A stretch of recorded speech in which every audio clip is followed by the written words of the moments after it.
ధనియాల పొడి అండి, అలాగే గరం మసాలా, కస్తూరి మెథి,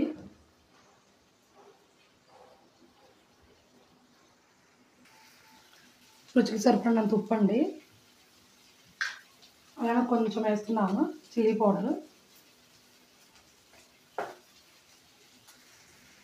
మిక్సీ పట్టుకోవాలండి, వీటిని మిక్సీ పట్టుకున్న పేస్ట్ వేసుకున్నామండి.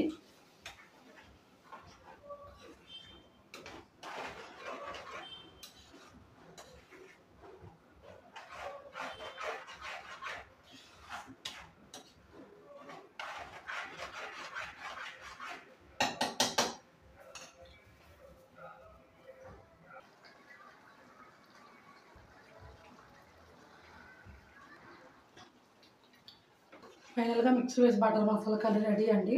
చాలా చాలా బాగుంది టేస్ట్ అయితే. వీడియో పెడతాను ఫుల్ బ్లాగ్, మీరు కూడా ట్రై చేయండి, చాలా బాగుంది. రైస్లోకి, రోటీలోకి, చపాతీలోకి బాగుంటుంది.